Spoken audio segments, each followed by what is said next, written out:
Écoute-moi bien, auditeur. Je suis la mascotte de SEO Bonky. Bon, on va aller droit au but. Tu viens de tomber sur le meilleur podcast de tout l'internet francophone. Oui, rien que ça. Ici, on parle de marketing digital. Alors prends ton café, pose tes fesses au chaud et ouvre grand tes oreilles jusqu'à la fin.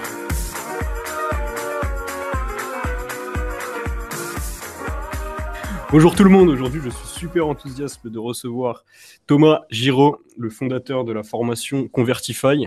Donc Thomas, c'est un web développeur, vraiment pour le coup c'est pas quelqu'un qui va créer des sites sur des CMS, c'est un vrai codeur, il a fait l'école 42 et avec le temps il s'est spécialisé sur le thème Shopify, sur des sites e-commerce et il a créé donc une formation, la formation Convertify, et on va parler de ce sujet aujourd'hui. Comment tu vas Thomas ? Écoute, ça roule, et toi? Merci pour l'accueil, l'introduction, toi. Eh ben, avec grand plaisir. Du coup, est-ce que tu pourrais nous retracer très rapidement ton parcours depuis, j'ai envie de dire, depuis 42, en fait. Ok, let's go. Alors, bon, la classique, je pense que pour pas mal de personnes qui ont choisi d'entreprendre et de sortir un petit peu des rails, l'école, c'était pas fait pour moi. Je viens de Savoie, de Chambéry, de base, et j'étais plutôt quelqu'un qui sortait tout le temps, qui s'en foutait un peu des cours. J'y trouvais pas forcément de sens et j'y donnais pas du tout d'attention. Donc moi, je me suis spécialisé en baby-foot jusqu'à mes 18 ans. Je suis devenu très très bon et après, une fois que j'ai eu mon bac, j'ai décidé de me barrer. En tout cas, j'ai eu l'opportunité de me barrer. J'ai voulu faire 42, j'en avais entendu parler. C'était vraiment quelque chose qui sortait un peu des clous et je voulais quand même continuer les études. Sauf que à ce moment-là, j'avais tenté l'école juste après mon bac. J'ai loupé les tests d'entrée à 42 et je me suis dit, tiens, vu que je vais recommencer dans tous les cas, je voulais absolument y rentrer. Et en plus, le fait d'avoir été un peu plongé dans cette expérience pendant les tests m'a vraiment genre confirmé que je voulais absolument y aller. Sauf que j'étais incapable de préparer à nouveau les tests de mon côté parce que j'ai jamais travaillé chez moi. J'étais incapable de bosser depuis chez moi et de préparer ça. Donc je me suis dit, le seul moyen de préparer ces nouveaux tests de 42, c'est d'aller apprendre l'anglais. Et j'ai eu l'opportunité de me barrer aux États-Unis où j'étais accueilli chez quelqu'un. Je devais rester quelques semaines. Je suis resté quasiment un an parce que j'ai trouvé un boulot. Donc je bossais en cuisine dans un breakfast. Ça m'a permis vraiment d'apprendre l'anglais et aujourd'hui ça me sert tous les jours. Et après j'ai recommencé 42 à ce moment-là avec l'anglais en poche parce que toute la documentation, toutes tes recherches, tout ce que tu vas faire, même les sujets à 42 sont en anglais. Et donc c'était un peu mon moyen de me préparer à ça. Donc en 2016 je rentre à 42. Cursus, donc le but, en fait, l'objectif vraiment de cette entrée à 42, c'est de se dire, tiens, aujourd'hui, dans le numérique, via quelqu'un qui connaît rien, tu vois, tu sais pas, hein, tu connais rien au monde pro, mais tu te dis, vas-y, le numérique, le digital, tu l'appelles comme tu veux, c'est un peu le futur, c'est ce qui se passe à l'heure actuelle, donc autant être in, et 42 paraissait vraiment comme la meilleure option pour pouvoir être justement in. Donc moi, je rentre à 42 dans l'objectif de devenir développeur. Je bossais déjà en cuisine, tu vois, 90 heures par semaine à courir dans tous les sens. À 42, on me dit, vas-y, tu vas en faire 100 et tu seras assis. J'ai dit, vas-y, pourquoi pas. Et je me suis dit, let's go. Let's go devenir développeur web. Je savais même pas ce que ça voulait dire. Et je suis rentré à 42 comme ça.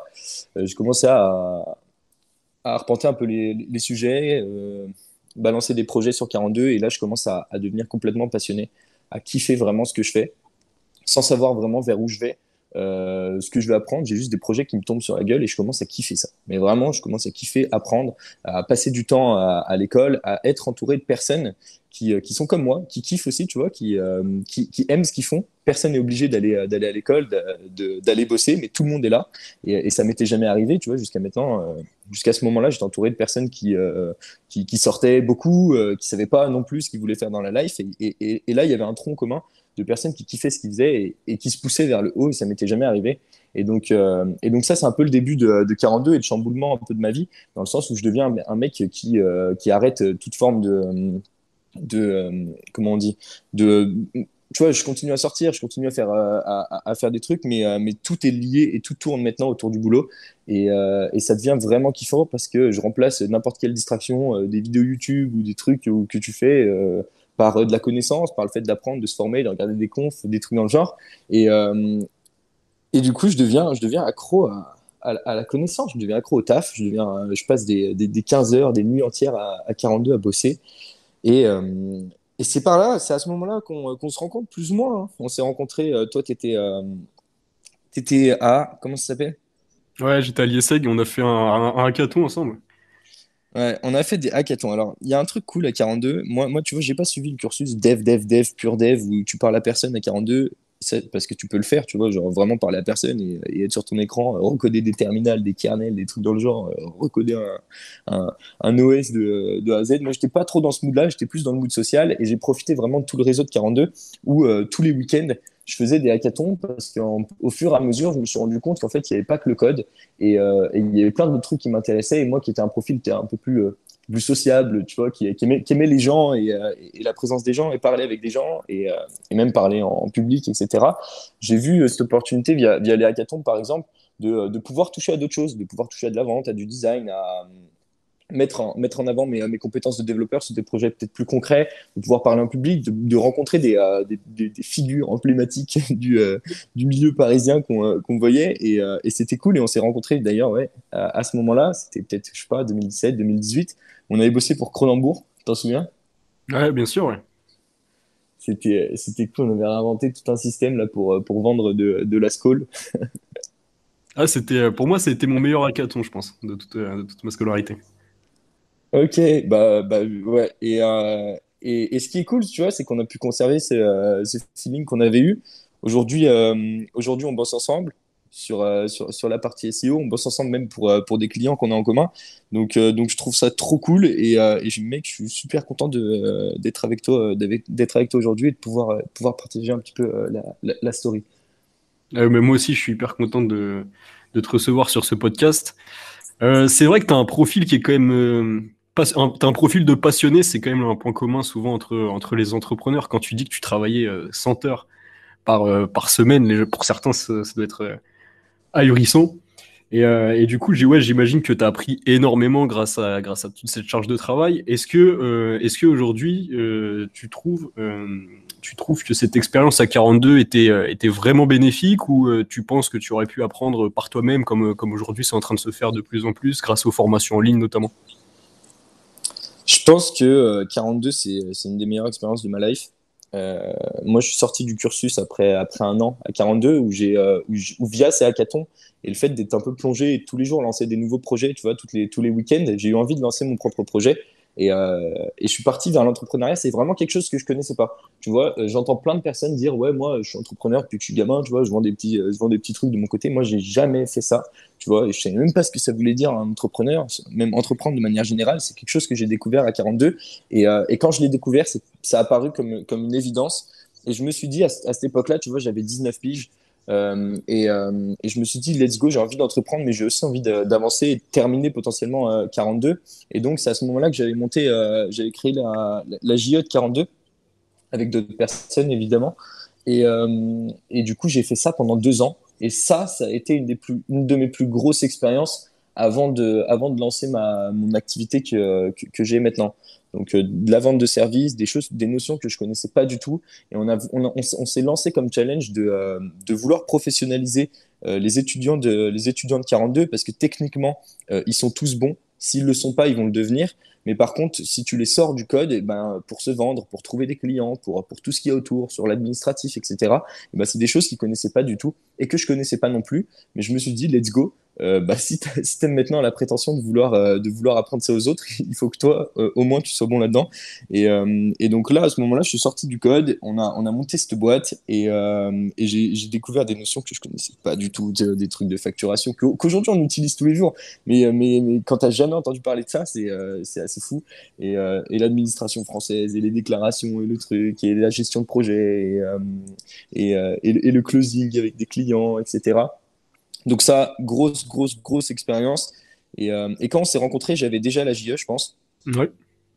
Et donc j'ai fait ça pendant 2 piges. Et pour moi, ça a été ma plus grosse formation parce que c'était une formation qui se faisait directement sur le terrain. C'est-à-dire que bah voilà, si tu foires tes trois rendez-vous clients, au quatrième, tu vas savoir exactement ce qu'il faut améliorer. Et puis au cinquième, et puis au sixième. Et c'est un peu dans la méthode 42, tu vois, d'apprendre par la pratique et avec les autres aussi. Tu vois, les rendez-vous, on les prenait à plusieurs, et puis tu as le feedback de la personne à côté. Et puis c'est vraiment cet esprit de communauté dans lequel dans lequel tu apprends beaucoup. Et moi, c'est ce que je recherche aujourd'hui. Tu vois, j'ai besoin d'être entouré de personnes qui font pas forcément la même chose que moi, qui ont une vision différente, mais qui ont la même dynamique de taf, la même passion pour ce qu'ils veulent et avec qui on avance ensemble. Ouais, je comprends, c'est vrai. Du coup, toi directement, après 42, tu as directement monté ton projet, il me semble. Ouais, alors en fait, ce qui s'est passé, c'est que du coup, ça faisait 2 ans que j'étais sorti du cursus de 42. On a fait la passation sur la junior entreprise. Donc, on a formé la nouvelle équipe pendant quelques mois, etc., pour qu'ils puissent reprendre la boîte comme il faut, qu'ils puissent bénéficier de toute l'expérience qu'on avait acquise et qu'ils puissent continuer leur route. Parce que voilà, ça reste quand même à la fin un projet étudiant et le but, c'est que ça perdure dans le temps et toi, tu peux pas rester 10 piges à l'école. Et à ce moment-là, je me suis posé la question en mode ouais, qu'est-ce que je fais maintenant? Est-ce que je reviens dans le cursus de 42? Franchement, non. Ça fait 2 ans que je suis là, que je m'entraîne. En plus, tu vois, j'étais bénévole. On payait des gens et moi, je touchais pas de thunes, ou presque pas. Et je me suis dit, mais maintenant, let's go, quoi. Genre, c'est à toi de monter ton propre projet. Et à ce moment-là, je me suis dit, écoute, ça fait 3 ans. En fait, j'ai pris un rendez-vous avec la pédago de 42. J'ai dit, les gars, je sais pas quoi faire. Je dis, je sais pas si je dois retourner dans mon cursus de 42 ou pas. Ils m'ont regardé, ils m'ont dit, écoute, t'as pris ce que t'avais à apprendre à 42? Je dis, ouais. Ils me disent, bah, pourquoi t'es encore là? Je dis, ok. Le lendemain, je suis parti, j'ai lâché mon appart, je suis rentré à Chambé, j'ai pris une semaine de vacances, ça faisait 2 ans que ça m'était pas arrivé.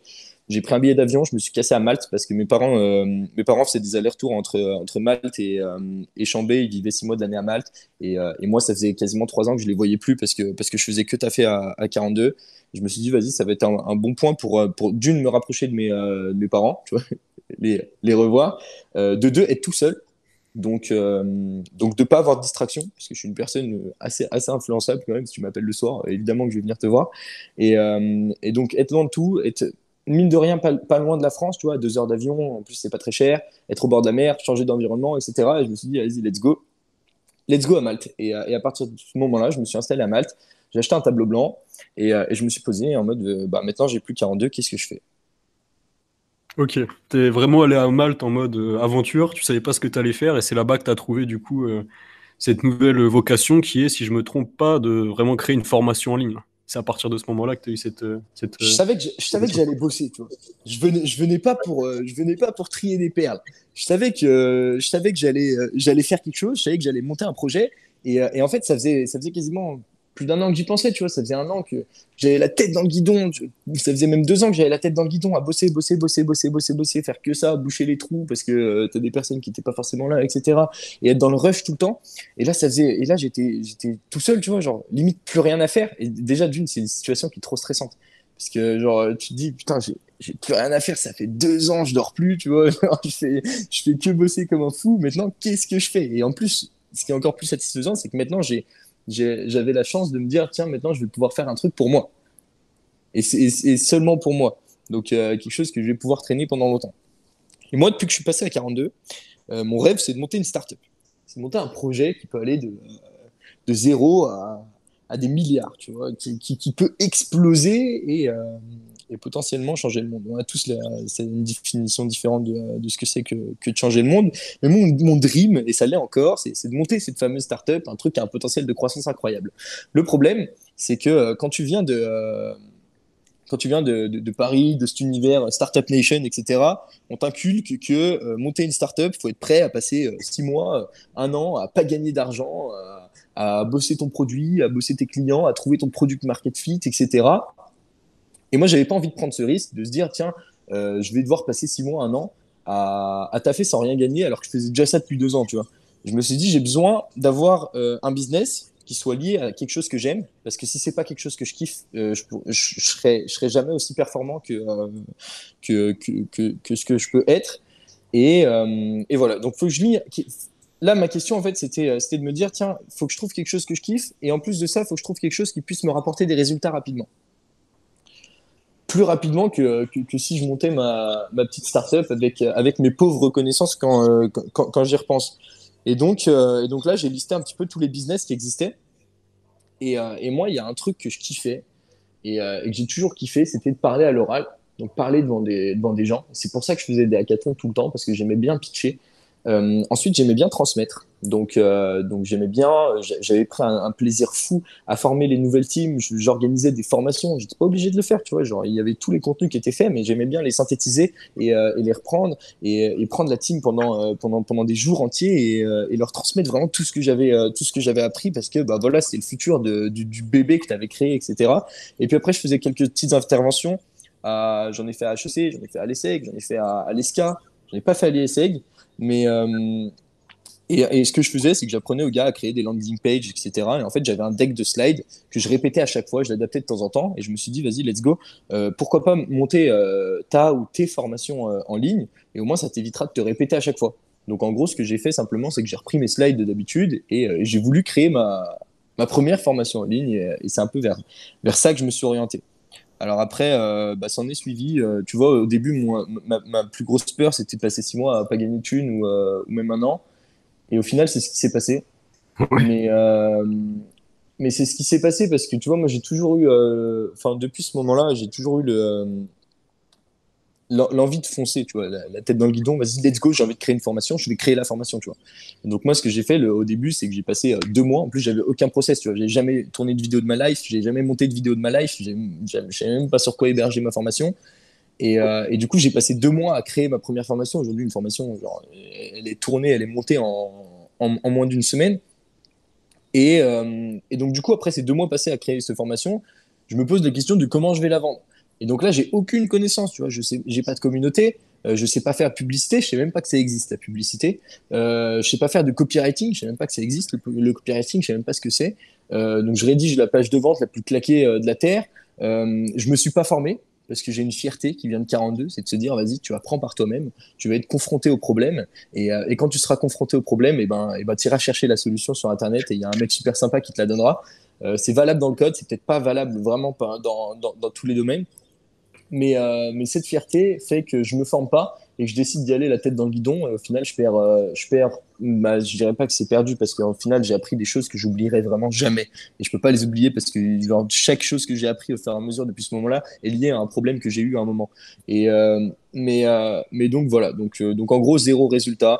J'essaye tant bien que mal. Je commence à créer du contenu sur YouTube. Je commence à monter un blog. Je commence à faire monter un compte Instagram. Et je fais vraiment toutes les erreurs du début, à savoir que je suis pas focus, que j'essaye d'être présent partout, sans même avoir les piliers fondamentaux de ma boîte, à savoir à qui je m'adresse, à quel problème je réponds, quelle est ma cible et qu'est-ce que j'ai à leur proposer, quelle transformation je peux leur apporter.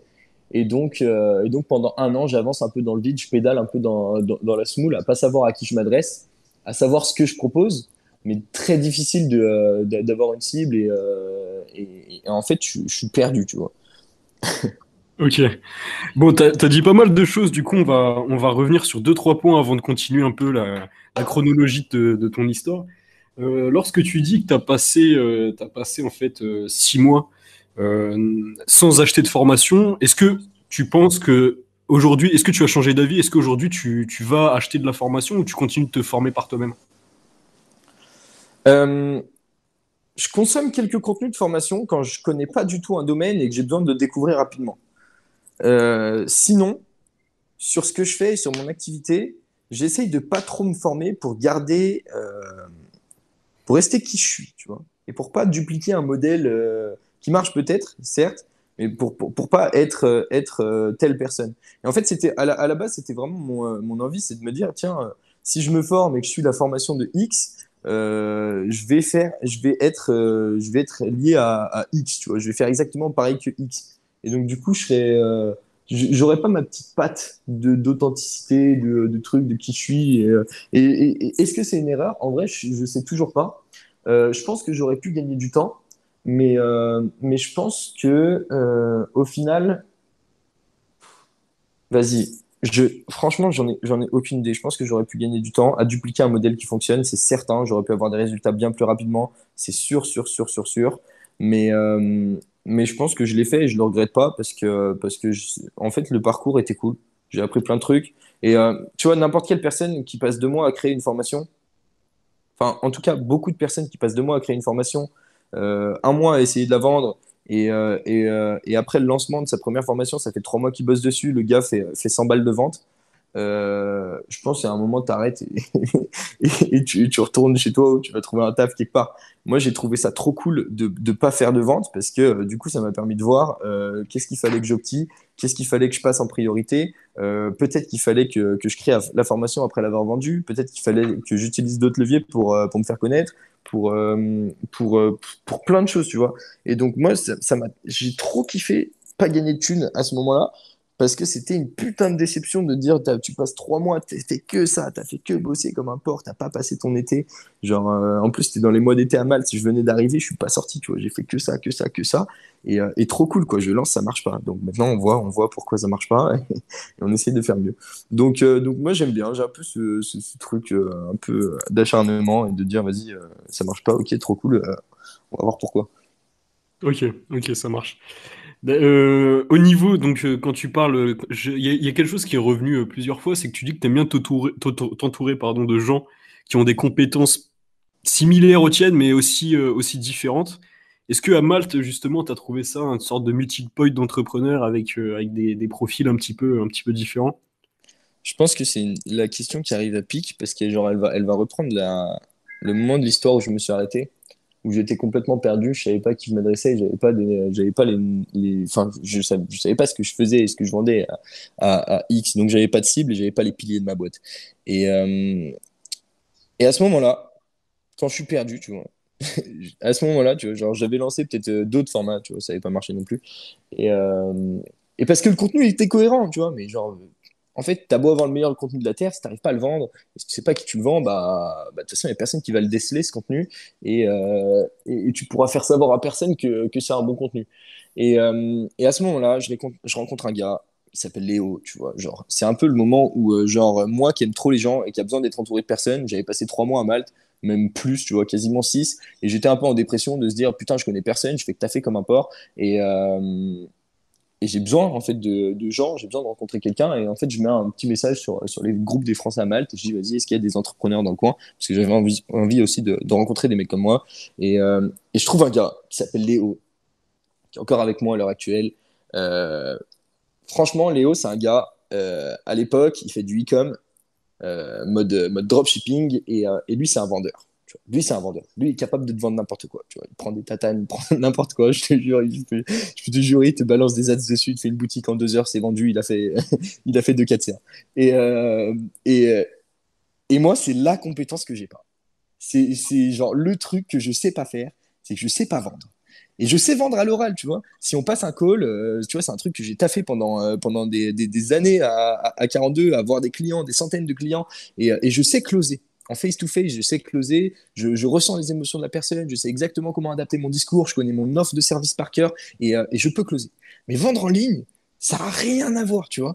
Et en plus, derrière, moi, j'avais la prétention de dire, voilà, je sais closer, tu vois, je sais vendre. Mais en fait, non, ça n'a rien à voir. Et donc là, ce gars, il me remet un peu en place et il m'explique comment vendre. Et moi, en échange, je lui explique comment t'as fait. Parce que ce mec, à l'époque, c'est un flemmard, tu vois. C'est un mec, genre, il sait avoir des résultats de malade, des résultats comme vraiment, je pensais pas que c'était possible euh, en taffant 2 heures par jour, tu vois. Et je lui dis, mais mec, si tu taffes 10 heures par jour, même 12 ou 15, mais tu fais des folies. Et donc on a commencé à bosser ensemble, et puis on a habité ensemble. Et moi, donc moi, mon job, c'était un peu. Enfin, ça s'est fait hyper naturellement. Genre, lui, il m'aidait sur la partie commerciale. Il m'a formé à la pub. Bon, on s'est formé comme ça en discutant, mais il m'a formé à la pub, au copywriting, qui sont vraiment je pense, surtout le copywriting, qui est une des compétences les plus importantes à avoir si tu veux vendre en ligne. Et moi, je l'ai formé à taffer. C'est-à-dire que lui, il jouait à Dofus toute la journée. Moi, je passais derrière. Je lui mettais une petite claque derrière la tête. Je lui dis, oh, tu fais quoi? Et à 22 heures, il était sur le canapé à regarder la télé. Je lui dis, bon, il y a pas de télé à 22 heures. Maintenant, on va bosser. Et, euh, et donc, tous les deux, on s'entraidait comme ça, en mode, moi, je lui donnais un rythme, une structure, une dynamique de travail, parce que c'est quelque chose que j'ai appris, et surtout l'autodiscipline que tu as à 42, j'ai tout fait pour lui transmettre. Puis, tu vois, on était deux, genre, on se lève à 6 heures du mat, on taffe jusqu'à minuit, c'est tout. Après, on dort 6 heures et on recommence. Et on mange bien et on fait du sport, c'est tout. Et c'est comme ça tous les jours. Et donc trop cool. Et donc voilà, je pense, selon moi, là, la personne qui a changé, qui a changé mon business, ma vision et aussi ma life. Et puis je pense que c'était donnant-donnant. Après, j'ai rencontré d'autres personnes. Je suis parti de Malte récemment. On avait une team, tu vois, on était peut-être une cinquantaine, entre 30 et 50 personnes, avec tous plus ou moins les mêmes profils, les mêmes ambitions, mais pas les mêmes forcément activités. Mais c'est surtout cette entraide qui est folle. D'accord, ok. Donc toi, en fait, la compétence manquante, on va dire, c'était le marketing. Et Léo, en l'occurrence, la compétence manquante, c'était l'organisation et aussi, j'imagine, toute la partie code, la partie... parce que toi, c'est la partie que tu gères vraiment, la partie pour faire upgrade ton site d'un site classique Shopify, qui sont même reconnaissables parfois au premier coup d'œil, à un site vraiment, vraiment pro, quoi. Alors, ouais, mais pas forcément, parce que moi, avant d'être un dev, avant d'être un techos, je suis un rusher. Je suis un taffeur, tu vois. Et ça, c'est un truc que tu m'enlèveras jamais. Si un jour je me retrouve à zéro, genre vraiment, j'ai plus rien, il y a un truc qui me sauvera toute ma vie, c'est que je suis capable de pas dormir et de bosser pendant des mois dans le noir, dans une cave ou n'importe où. Et je m'en sortirai toujours grâce à ça, tu vois. Et je pense que ma compétence principale, avant d'être dev, de bien parler, de faire des vidéos, de quoi que ce soit, c'est juste que je suis un taffeur. Et, euh, et je pense que c'est le premier truc que j'ai apporté à Léo. Et après, tu vois, moi, par exemple, je fais des shops Shopify. Je me suis rendu compte que avoir une belle boutique, avoir une boutique professionnelle, optimiser la conversion, c'est bien, mais il faut que tu aies déjà un shop qui tourne. Et tu vois, Léo, moi, quand je le connaissais, c'est un mec qui lançait 2 3 shops par jour. Il n'a pas le temps de faire une belle boutique. Et il s'en fout. Et il t'explique hyper rationnellement, parce que mec, c'est un gars qui est trop smart, que c'est un business de produit. Et si le produit répond pas à la demande, on next. Tu vois, on passe à autre chose. On va pas s'étaler sur la boutique. La boutique, il faut qu'elle se sortie en 1 heure et demie. Le plus important, c'est le copywriting de ta fiche produit et comment tu mets en avant ton produit. Et la boutique, on s'en fout. Tu vois, lui, il lançait des boutiques. Il a fait des boutiques qui tournaient genre à 5K par jour, mec. Genre, il y avait une fiche produit. C'était vraiment la boutique la plus claquée d'Internet. Tu vas dessus, tu te dis ça ne marche pas. C'est pas possible. Tu vois, genre, tu vois le site, tu as envie de vomir. Et moi, j'ai mis beaucoup de temps à comprendre ça. Et en fait, le plus important, mais même peu importe ton business, que tu fasses du e-com, du produit physique ou du produit en ligne, numérique, téléchargeable, peu importe, c'est ta promesse et enfin à quel problème tu réponds et à quel point le problème est profond, comment tu appuies sur ce problème. Et donc, le plus important, c'est ton produit, ton copywriting et ta connaissance profonde de ta cible. Ok, le fameux copywriting, en fait. Toi, tu mets vraiment le copywriting au-dessus de tout, au-dessus du marketing, au-dessus du dev. C'est vraiment le comment s'adresser à la cible pour vendre. Mais le copywriting, c'est du marketing. Ouais. Mais avant Et ça, en fait, t'as beau être le meilleur copywriter de la Terre. Enfin, tu vois, je ne vends pas de prestations de copywriting. Tu vois, moi, ma spécialité, c'est le dev et maintenant le dev Shopify. Mais si tu veux vendre en ligne, c'est une compétence qui est indispensable. Mais bon, t'as beau être le meilleur copywriter du monde, avoir les meilleures méthodes de copywriting du monde, si t'as pas les piliers de ta boîte, si tu sais pas, si tu connais pas profondément ta cible, ses problèmes, ce qu'elle vit tous les jours, et ben tu feras rien. Tu vois, un mec qui connaît profondément sa cible, qui est avec sa cible tous les jours, qui parle avec sa cible tous les jours, qui connaît exactement ses problèmes, sera toujours un meilleur vendeur que le plus grand des copywriters qui a aucune idée de la personne à qui il s'adresse. d'accord. Autant quand tu dis connaître sa cible, là, je pense que tu penses un petit peu à ce que tu fais toi, c'est-à-dire voilà, des gens qui lancent des sites et tout. Mais par exemple, quand tu vends des claquettes, ta cible, c'est monsieur tout le monde. Alors, bah, c'est compliqué. Tu vois, moi ce que j'ai toujours admiré chez Léo, c'est qu'il segmente. Et en fait, c'est un truc dont tu as peur au début. Moi, par exemple, tu vois, quand je me suis lancé, je faisais des formations pour le code, donc du développement web, sans avoir vraiment fait de réelle étude de marché, parce que c'est déjà quelque chose, enfin, vraiment, sur le marché français, il y a du contenu, quoi, tu vois.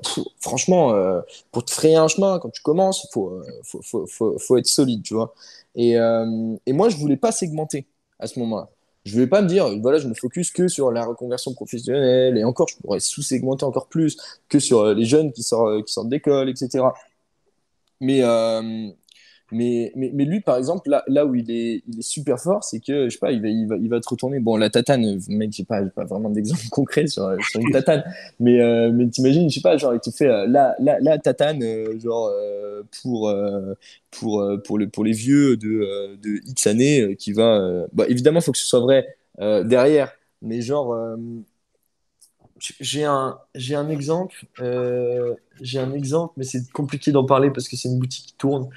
Euh, Franchement, j'ai pas d'exemple, mais en gros, par exemple, un truc qui va s'adresser à n'importe quel type d'animaux, et ben, il va le focus sur toutes les personnes qui ont des chevaux, et il va s'adresser exactement au problème des personnes qui ont un ranch et qui ont des chevaux. Alors, tu vas viser bien moins de personnes, et c'est aussi la peur de vouloir segmenter son audience, c'est de se dire, vas-y, je vais me mettre à dos tous les autres, mais au final, derrière, ton message est 10 fois plus impactant, et tu convertis bien plus de personnes. Ouais, et je pense que ça, c'est vraiment l'avenir parce que je crois que ton ami Léo, lui, il travaille plutôt sur Blaze, c'est bien ça? Ouais, alors aujourd'hui, moi, tu vois, ce Léo en question, mec, genre, c'est un gars, je l'ai connu, il lançait 2 produits par jour, il bombardait dans tous les sens, et au final, il n'avait pas forcément de business, tu vois, parce qu'à chaque fois, il faisait des shops éphémères ou des trucs dans le genre. Mhm. Aujourd'hui, c'est un gars qui a complètement explosé, il a une super marque, trop intéressant, et en fait, il commençait sur le modèle de dropshipping pour tester ses produits, parce que voilà, c'est le truc qui te permet d'avoir des résultats le plus rapidement possible et savoir si tu peux passer à l'étape suivante. Aujourd'hui, il est passé à l'étape suivante et ce qu'il fait, c'est trop passionnant. Et il fait tout, tu vois. Maintenant, il fait de l'ads, il est sur toutes les régies qui existent sur la Terre.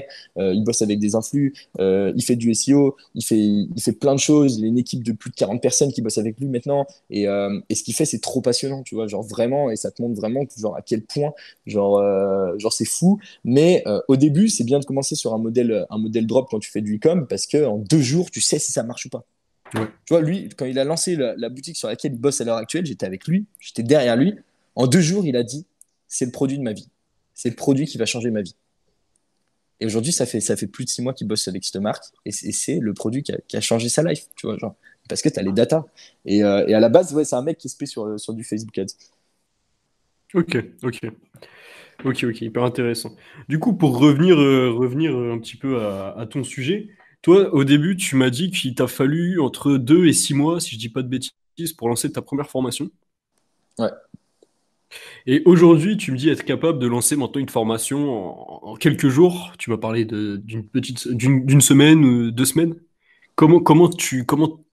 Enfin, quelles sont les choses que tu as apprises pour réussir à devenir aussi productif sur l'infoprenariat? Alors déjà, ça part de la base, ça part du pilier, à qui tu t'adresses et la connaissance profonde de ta cible. Moi, je me suis rendu compte, tu vois, que je faisais des formations sans vraiment savoir à qui je m'adresse. Et puis après, j'ai regardé autour de moi et j'ai regardé que les 30 personnes avec qui je traîne tous les jours, c'est des gars qui font du e-com.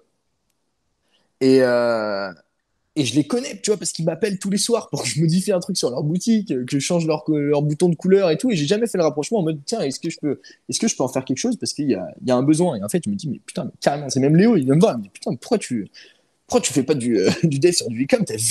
T'as vu le nombre d'appels que tu reçois tous les jours pour qu'un mec il fasse une petite modif sur ta boutique? Et je fais ouais, c'est vrai. De toute façon, je suis en train de nager dans un océan où je sais pas trop où je vais en essayant de fournir des contenus que je trouve trop cool. Tu vois, je me suis attaché à ces contenus sur du développement web. Et à ce moment-là, je me dis, vas-y, let's go. On va se spé sur Shopify. Et donc voilà. Donc là, maintenant, je sais ce que je fais. À ce moment-là, je me dis, vas-y, je vais focus sur le e-commerce. Et donc là, ça fait plus d'1 an et demi, 2 ans que je fais ça. Et je m'adresse principalement à une audience e-commerce que je connais par cœur. Vraiment, je connais tous leurs problèmes, je connais tous leurs besoins et je connais les steps du business, tu vois. En vivant avec Léo aussi, par exemple, tu vois, je connais les diffs et l'évolution d'une boutique qui ne fonctionne pas du tout, pourquoi elle ne fonctionne pas du tout, vers une boutique qui brasse 1 million par mois. Et, euh, et ça, vraiment, cette connaissance profonde me permet maintenant de créer des produits qui sont liés aussi aux problèmes que les personnes ont. Et aussi le fait d'avoir, là j'ai plus de 1000 clients sur le côté formation et thème. Je suis en relation constante avec eux et je connais leurs problèmes, tu vois, et je connais l'évolution du business. Et donc, ça me donne des idées aussi de produits. Maintenant, en termes de process, aujourd'hui, une formation, ça prend 2 jours. C'est un peu comme en e-commerce. Tu dois savoir si ton produit fonctionne ou pas en 2 jours. Si c'est pas le cas, tu vas perdre du temps et ça sert à rien. Et donc, moi, il y a un truc que j'adore, c'est autant ancrer un produit sur le long terme et vraiment l'améliorer et vraiment ajouter du conseil à mort autour et tout, etc. Taffer les vidéos, faire un truc trop clean, que de recommencer ce process de lancement, etc. et de faire mieux que la dernière fois. Et donc aujourd'hui, je fais les deux et j'ai la chance de limite, tu vois, monter une nouvelle micro-boîte, un nouveau micro-projet à l'intérieur de cette boîte et j'essaye de faire ça tous les 2-3 mois. Et, et ce process de lancement de produit, tu vois, je l'ai répété. Aujourd'hui, je dois avoir 8 formations en ligne qui tournent plus un thème. Et je l'ai répété pendant des mois et des mois et je l'ai optimisé à chaque fois en notant à chaque fois ce qui allait pas et comment je pouvais faire mieux. Et aujourd'hui, pour rentrer un petit peu plus dans le concret, quand j'ai une idée de produit, donc je me pose dessus, je fais mon étude, je regarde ce qui existe, etc. Ça me prend vraiment pas longtemps. Et je sais à peu près ce que je peux apporter dessus. Tu vois. Évidemment, si je peux pas apporter de valeur dessus, ça sert à rien, on va passer à autre chose. Donc ça, il faut que ce soit lié à mon domaine d'expertise et évidemment à mon audience que je connais quasiment par cœur. Et dès que c'est le cas et que ça coche déjà ces 2 cases, on peut dérouler le process. Et le process, c'est quoi? C'est que en fait, je vais me focus premièrement sur les problèmes et de quel angle je vais pouvoir attaquer et vendre ce produit. Et je vais direct rédiger une page de vente. Tu m'entends bien? Ouais. Et donc, je rédige direct une page de vente. Je passe quasiment la première journée, les 24 premières heures, à créer la page de vente parce que c'est le plus important. Une fois que j'ai la page de vente, je vais tirer 5 emails, je vais tirer 2 scripts de publicité. Je lance toujours mes produits sur Facebook Ads et je pète le marché. À chaque fois que je fais un lancement à 50 balles, un truc dans le genre, tu vois, pas plus. Et je vends une page blanche. Si je fais moins de 50 ventes, je rembourse tout le monde et je passe à la suite. Et soit je continue à améliorer mes produits existants, soit j'ai vraiment le seum et je vais dire vas-y, je vais en relancer un autre. En tout cas, depuis quasiment un an, ça arrive pas. Tu vois, je fais toujours au minimum 50 ventes par lancement et je vends une page blanche. Alors après, comment tu vends une page blanche? Parce que ça, c'est aussi la grosse friction que tu as, de te dire vas-y, en fait, je suis en train de faire payer 50 balles à des gars qui vont rentrer vers un produit qui n'existe pas. Ce que je fais, c'est que je mets une petite vidéo. Aujourd'hui, je mets la même vidéo à chaque fois. C'est en mode salut, j'espère que tu vas bien. Merci pour ta confiance. Bienvenue dans la formation. Tu peux rejoindre le channel privé lié à la formation juste en dessous. On va pouvoir échanger ensemble. La formation n'existe pas, mais t'inquiète, j'en ai tourné 8. J'ai un process précis et je peux te jurer que la formation, elle sera sortie d'ici une semaine ou deux sur ta plateforme de formation. Elle va sortir étape par étape.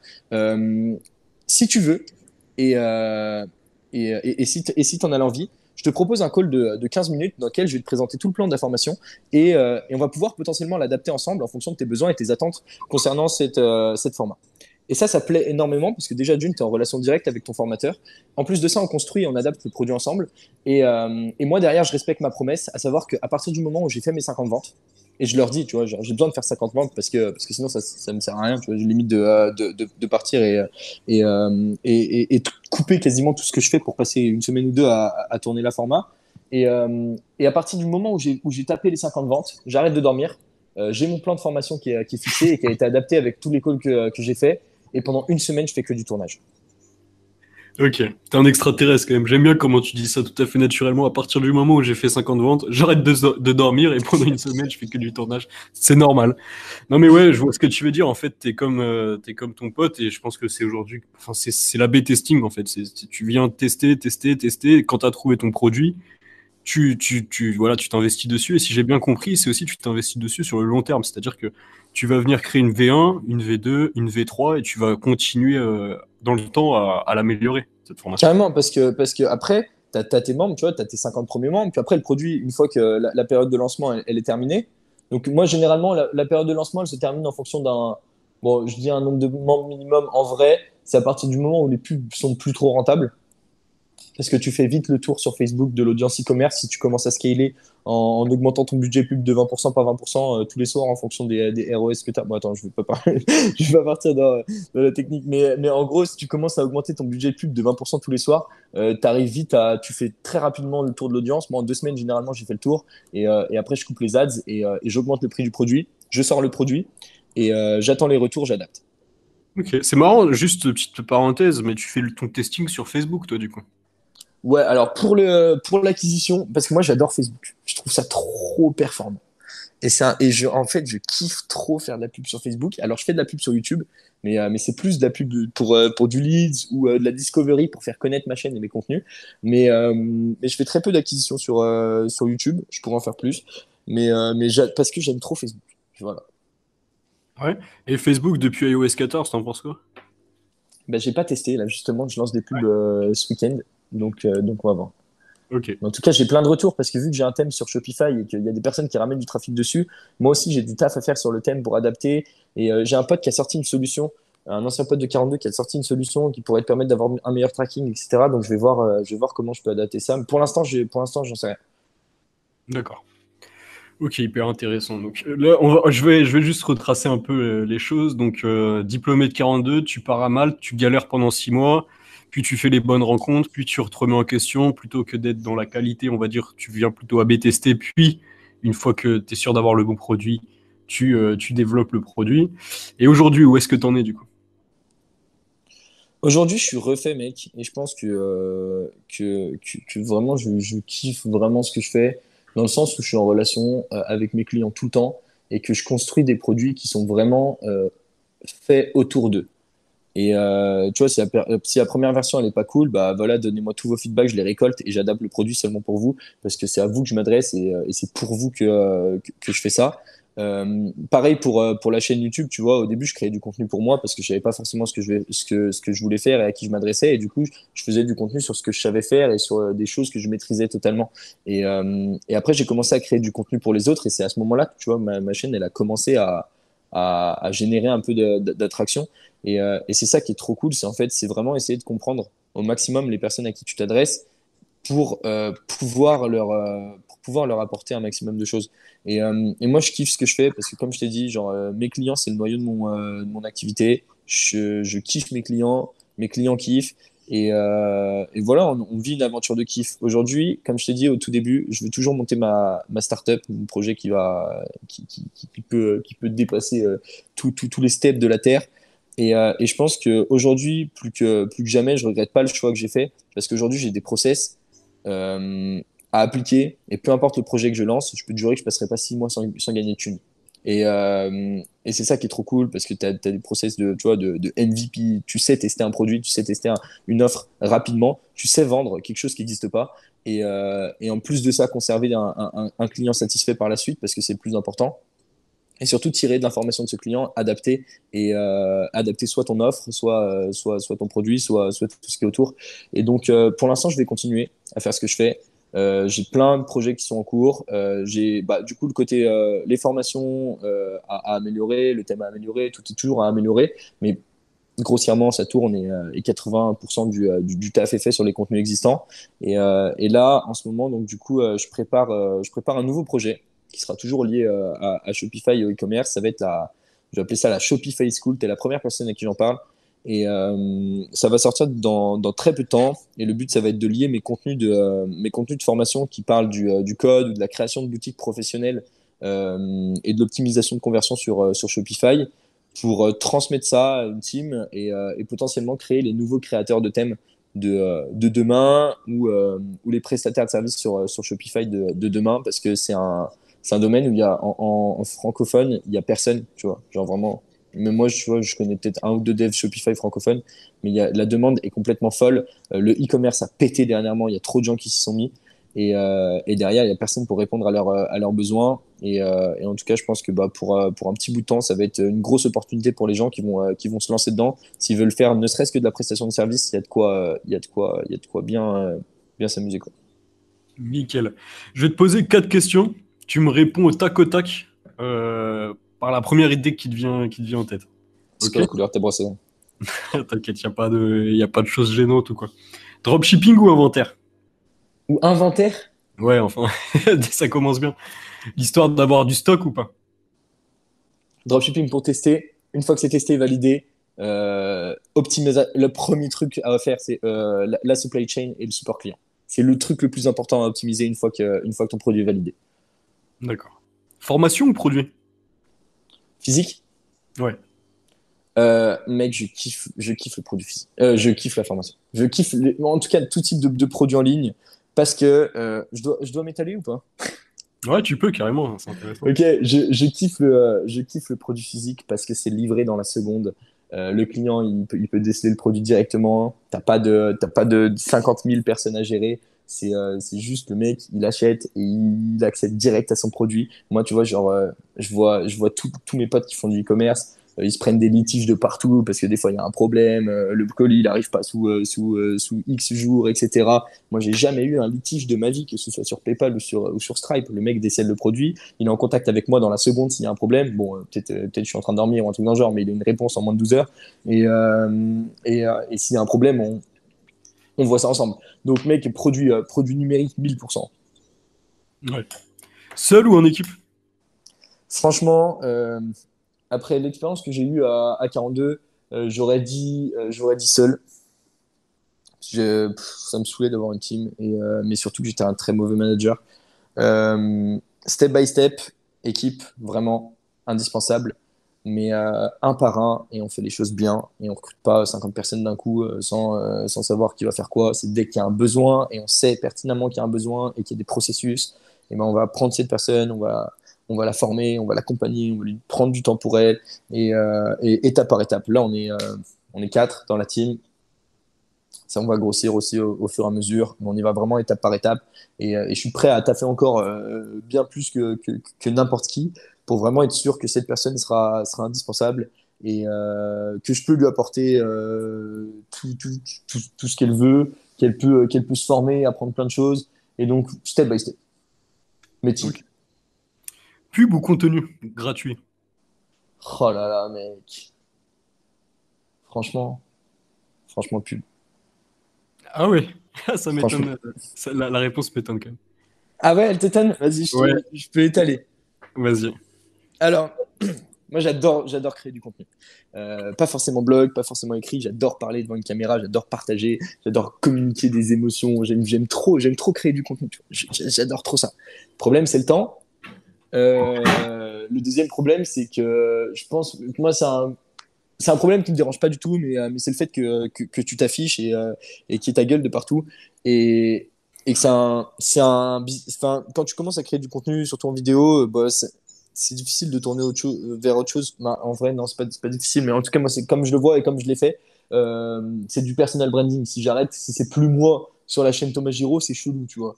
Et donc, alors qu'avec de la publicité, tu peux être n'importe qui, mais tu peux être no one, tu peux ne jamais montrer ton visage et faire des résultats de malades mentaux. Encore une fois, si tu connais profondément ta cible et que tu réponds à un besoin qui est très douloureux chez eux.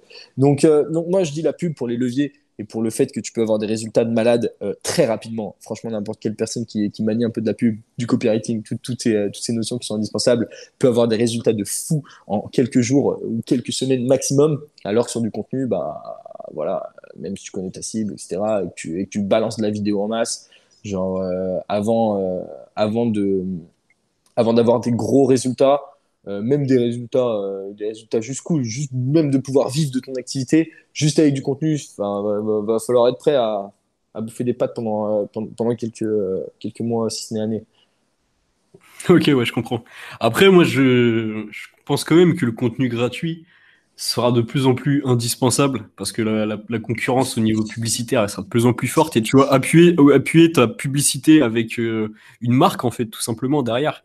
Donc, ça peut être du contenu vidéo, du contenu SEO, avoir un beau site, tu vois, des choses comme ça, en fait, tout ce qui te fait passer, entre guillemets, de dropshipper à marque, je pense que ça sera complètement indispensable, même si ça ne l'est pas déjà. Écoute, je suis complètement d'accord, mais tu m'as demandé de choisir. Ouais, ouais, ouais. Et en effet, ça se complète, tu vois, ça va ensemble. Moi, je me sers de la pub aussi pour faire grossir mes réseaux et faire découvrir mon contenu. Donc, ça aide. Tu vois, grâce à la pub, je fais x2 sur ma croissance et si ce n'est plus. Mais pub quand même. Si on Ok, doit choisir entre un des deux, pub. ok, super. Bon, bah, je crois que Thomas, tu nous en as dit énormément. Je pense que, heureusement pour toi et pour nous, ce podcast sera relativement peu écouté parce que j'ai pas une audience énorme, parce que tu as apporté tellement de valeur aujourd'hui que bah, seulement les initiés et les gens très curieux écouteront jusqu'à la fin. Mais je te remercie énormément déjà ta... Franchement, c'était trop cool. Moi, je parle beaucoup aussi, comme je t'avais dit au début. Mais je pense qu'il y a quelques personnes aussi de ma communauté qui seraient, je pense, intéressées de découvrir un peu ce podcast. En tout cas, si vous nous écoutez, voilà, j'espère que vous avez kiffé. Et voilà. Carrément. Je pense que c'était... En tout cas, moi, j'ai vraiment kiffé t'écouter. Et du coup, je dis à la prochaine à tout le monde. Et puis suivez Thomas Giraud. Souscrivez à sa formation parce qu'elle est vraiment hyper quali. Il y en a pour tous les niveaux.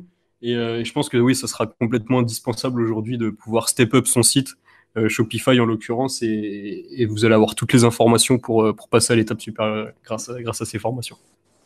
Thanks a lot, GIRAUD sur Facebook, si vous voulez mettre un visage un peu sur cette voix. Et la prochaine fois, on fait ça chez moi, Antoine. Ouais, ça marche. Ok, nickel. Allez, ciao. Vas-y, ciao, à bientôt.